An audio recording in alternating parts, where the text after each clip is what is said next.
Bismillahirrahmanirrahim. Assalamualaikum warahmatullahi wabarakatuh. Perkenalkan, saya Alta Fitri Siniadi dengan NPM 101001118 dari Program Studi Pendidikan Dokter Fakultas Kedokteran Universitas Islam Bandung. Saya akan presentasikan penelitian saya yang berjudul Hubungan Komorbid Hipertensi dengan Gejala Long COVID-19, studi pada pasien COVID-19 yang pernah dirawat inap di Rumah Sakit Umum Daerah Al-Ihsan Provinsi Jawa Barat dan Rumah Sakit Umum Daerah Cederes Majalengka. Indonesia merupakan negara dengan kasus dan juga kematian akibat COVID-19 tertinggi di Asia Tenggara, yaitu sebesar 2,8%, di mana COVID-19 terjadi akibat infeksi SARS-CoV-2. Pasien infeksi SARS-CoV-2 ini dapat menyebabkan terjadinya long COVID-19, yaitu sebuah penyakit pada seseorang yang telah pulih dari COVID-19 tapi masih memiliki gejala yang berkepanjangan, yaitu munculnya 4 minggu atau lebih setelah infeksi SARS-CoV-2. Hasil penelitian membuktikan bahwa lebih dari 50% pasien mengalami 2 atau 3 gejala COVID-19 setelah keluar dari rumah sakit, dan gejala COVID-19 yang paling sering dialami adalah fatigue, sesak napas, nyeri sendi, dan nyeri dada. Long COVID-19 ini berkaitan dengan penyakit komorbid pada pasien COVID-19, yaitu yang paling sering dimiliki adalah hipertensi sebesar 30%. Oleh karena itu, hipertensi disebut sebagai faktor risiko terjadinya long COVID-19. Hal ini didukung oleh penelitian yang menyebutkan bahwa pasien COVID-19 dengan komorbid hipertensi memiliki insidensi gejala long COVID-19 yang lebih tinggi. Perawatan pasien long COVID-19 merupakan transisi perawatan dari rumah sakit ke masyarakat. Oleh karena itu, analisis mengenai faktor risiko long COVID-19 perlu dilakukan agar perawatan dapat lebih dipersiapkan oleh tenaga kesehatan dan masyarakat. Selain itu, kejadian long COVID-19 di Indonesia itu tinggi, termasuk Jawa Barat merupakan daerah dengan pasien long COVID-19 terbanyak. Rumah Sakit Umum Daerah Al-Ihsan Jawa Barat dan Cederes Majalengka merupakan rumah sakit rujukan COVID-19 Jawa Barat. Oleh karena itu, saya menggunakan kedua rumah sakit tersebut untuk penelitian ini. Berdasarkan latar belakang penelitian ini, saya tertarik untuk menganalisis hubungan komorbid hipertensi dengan gejala long COVID-19. Tujuan pada penelitian ini, yang pertama, tujuan umumnya adalah untuk mengetahui hubungan hipertensi dengan gejala long COVID-19 pada pasien COVID-19 yang pernah dirawat inap di Al-Ihsan dan Cederes Majalengka. Sedangkan tujuan khususnya itu yang pertama untuk mengetahui karakteristik pasien COVID-19 dan long COVID-19, yang kedua untuk mengetahui proporsi pasien COVID-19 yang memiliki komorbid hipertensi, yang ketiga untuk mengetahui proporsi pasien COVID-19 yang mengalami gejala long COVID-19, yang keempat mengetahui gejala long COVID-19 yang paling sering dialami oleh pasien COVID-19, yang kelima untuk menganalisis hubungan komorbid hipertensi dengan gejala long COVID-19. Metode penelitian yang saya gunakan adalah kasus kontrol, sedangkan subjek penelitian pada penelitian ini adalah pasien yang sebelumnya terkonfirmasi positif atau terdiagnosis COVID-19 dan dirawat inap di Rumah Sakit Umum Daerah Al-Ihsan Jawa Barat dan Cederes Majalengka pada tahun 2020 sampai 2021.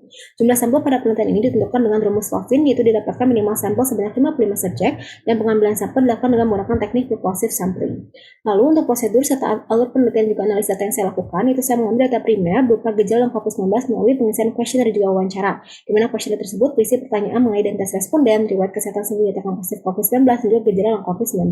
Setelah saya dapatkan datanya, saya kelompokkan menjadi kasus juga kontrol, saya ambil data sekunder itu berupa rekam medis dari kedua rumah sakit yang saya gunakan, lalu saya olah datanya, itu saya lihat dari kelompok kasus juga kontrol tersebut, siapakah yang memiliki komorbid hipertensi, atau manakah yang memiliki komorbid hipertensi pada rekam medis milik pasien tersebut. Lalu saya lakukan uji statistik menggunakan Fisher exact test dengan tingkat kepercayaan 95%.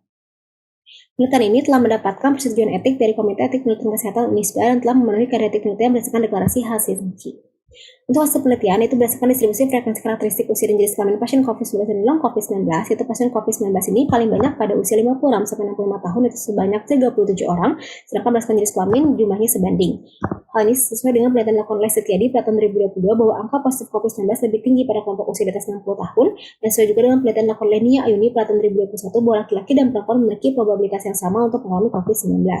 Lalu untuk pasien long COVID-19 paling banyak pada usia 56-65 tahun sebanyak 23 orang, sedangkan berdasarkan jenis kelamin lebih banyak pada perempuan dibandingkan laki-laki, yaitu sebanyak 37 orang. Hal ini sesuai dengan penelitian dilakukan oleh Netarte pada tahun 2022 bahwa usia tua lebih berisiko untuk mengalami gejala COVID-19 dibandingkan dengan usia muda, dan juga sesuai dengan penelitian dilakukan oleh Fernandes pada tahun 2022 bahwa perempuan lebih rentan mengalami gejala COVID-19.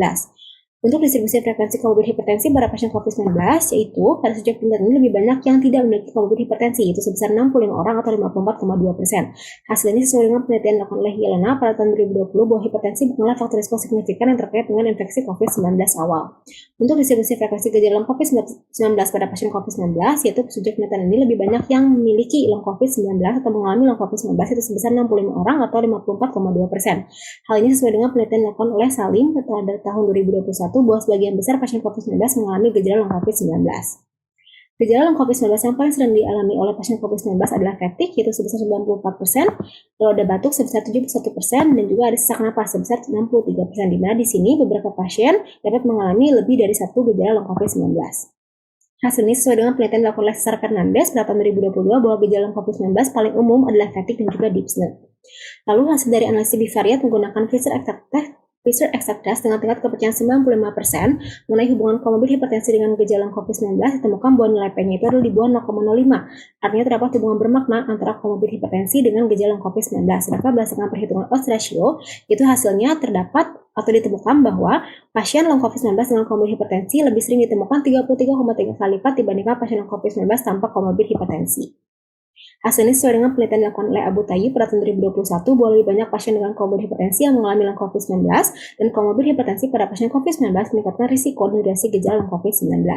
Lalu mengapa terdapat hubungan antara komorbid hipertensi dengan long COVID-19? Yaitu karena patogenesis kedua itu berhubungan karena adanya peran dari angiotensin converting enzim 2. Itu ekspresi AC2 meningkat di paru-paru pasien COVID-19 yang memiliki komorbid hipertensi. Hal ini berdasarkan sebuah penelitian.